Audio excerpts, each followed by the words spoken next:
आध्यात्म का खेल मन से थोड़ा ऊपर है, मन से थोड़ा हटके है। मन के अधीन जितनी भी गतिविधियां होती हैं, जितने भी विचार होते हैं, जितने भी सांसारिक वार्तालाप होती हैं, जितना भी आप देख रहे हैं इन आँखों से, सब कुछ मन के अधीन चल रहा है।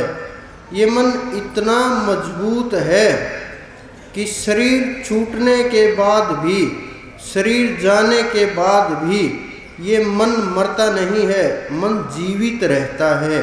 मन इतना मजबूत है, भागता रहता है, जीवों को उठाए हुए घूमता रहता है, जीवों के अंदर भिन्न भिन्न प्रकार की वासनाएं पैदा कर देता है, कामनाएं पैदा कर देता है, काम को इतना मजबूत कर देता है, ये जीव भ्रमित होने लगता है। और सब कुछ इस मन के अधीन जब तक चलेगा, आपका आध्यात्मिक विकास नहीं हो सकेगा, आप ऊपर नहीं उठ पाओगे, आप इस संसार के अंदर ही फंसे रहोगे। जब तक आपकी पकड़ इस मन के ऊपर नहीं होगी, तब तक आपका कल्याण नहीं हो सकता। चाहे आप शरीर के अंदर हों, चाहे आप शरीर से बाहर हों, चाहे आपका शरीर समाप्त हो गया हो, चाहे ये शरीर किसी प्रकार का अंग भंग हो गया हो, आप अगर मन के ऊपर नहीं उठे तो आपका कल्याण संभव नहीं है।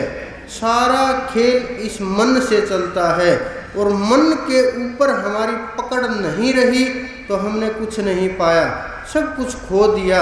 और जब हमारी मन के ऊपर पकड़ मजबूत हो गई, हमने सब कुछ खो करके भी सब कुछ पा लिया।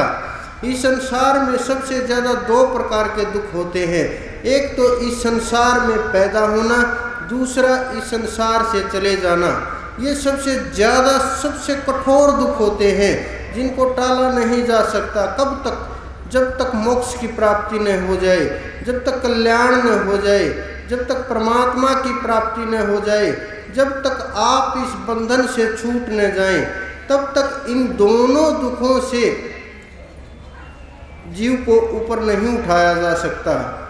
और जब तक जीव ऊपर नहीं उठेगा, ये आत्मा का विकास नहीं होगा, पवित्रता नहीं आएगी, आपके अंदर इतनी समझ पैदा नहीं होगी, ज्ञान पैदा नहीं होगा, आप बुद्धि से ऊपर नहीं उठोगे, हृदय के अंदर पवित्रता नहीं आएगी, तब तक आप किस प्रकार से उस परम तत्व तक पहुँच सकते हैं?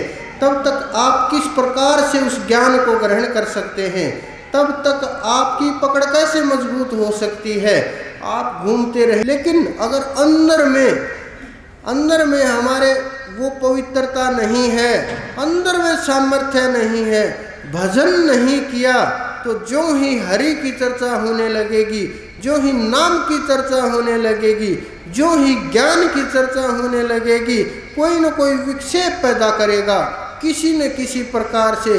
चाहे सांसारिक वस्तु का कुछ उदाहरण देने लगे, सांसारिक विषयों के ऊपर चर्चा होने लगे, कुछ कामनाओं के ऊपर चर्चा होने लगे, इधर उधर की चुगलियां होने लगे, कुछ न कुछ विक्षेप पैदा होने लगेगा, ये मन निंदा की ओर खींचने लगेगा, आपको इस प्रकार से आगे नहीं बढ़ने देगा।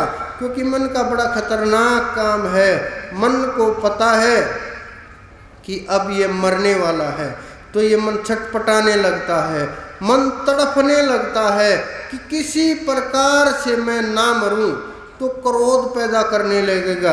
अगर आपके अंदर क्रोध पैदा नहीं हुआ तो कुछ और पैदा कर देगा, कुछ मोह पैदा कर देगा, वासनाएं पैदा कर देगा, और काम का प्रभाव इतना तेज कर देगा, आपसे रुका नहीं जाएगा। बिल्कुल तड़फने लगेंगे, आग जलने लगेगी अंदर में कि अभी चाहिए, अभी चाहिए। क्योंकि जब तक वो इच्छा पूरी नहीं होगी, नहीं, अगर आपने उसको देखा, आप अगर उस स्थिति तक पहुँचे, उसके नज़दीक गए, तो जब देखेंगे, देखते रहेंगे, तो कितना भी, जब हम देखते रहते हैं तो बिल्ली दूध नहीं पीती, देखते रहते हैं, नज़रों के अंदर नज़रें होंगी, उसी प्रकार से जब हम देखने लगेंगे अरे ये तो काम प्रभाव कर रहा है, मन के ऊपर प्रभाव कर रहा है, हमारे ऊपर कितना इसका प्रभाव हो रहा है, ये हमें कहाँ उठा करके ले जाएगा। साधारण स्त्रियां भी राजकुमारी लगने लगती हैं, साधारण पुरुष भी राजकुमार लगने लगते हैं, बड़े बड़े सपने सजाए जाते हैं, एक पल के अंदर ध्यान उड़ चला जाता है। क्या खेल चल रहा है ये बिल्कुल अलग तरह का खेल है संसार में। यह आप लोगों के साथ पहली बार नहीं हुआ, हमारे ऋषि मुनियों का इतिहास उठा करके देखिए, उनका भी यही हाल हुआ है। उन्होंने देखा नहीं काम की तरफ कि काम आ रहा है, मैं देख रहा हूँ इसको कहाँ तक आएगा, कैसे ले करके जाएगा, ये कैसे आगे बढ़ेगा, मैं बिल्कुल नज़रें लगाए देख रहा हूँ। उन्होंने देखा नहीं, उसके अंदर लिप्त हो गए, वो उनको रोक नहीं पाए, उसको तोड़ नहीं पाए, जो ऊर्जा थी उसको ऊर्ध्वगामी नहीं कर पाए, उसको ऊपर नहीं उठा पाए, उसका प्रयोग नहीं हो पाया। और जब तक उस ऊर्जा का प्रयोग नहीं होगा ऐसे ही बहते चले जाएंगे, ध्यान नहीं अटकेगा, आप ऊपर नहीं बढ़ पाएंगे, कितना भी जोर लगा लीजिए, जब तक एक एक चीज़ के ऊपर पकड़ नहीं होगी नहीं बढ़ पाएंगे। आप देखिए चारों तरफ नज़र घुमा करके किस प्रकार से इन मोह माया का, किस प्रकार से काल का जाल फैला हुआ है। हर रोज़ आपके सामने लोग जा रहे हैं, हर रोज़ लोग मर रहे हैं, लेकिन क्या हासिल हो रहा है? कुछ भी नहीं। आप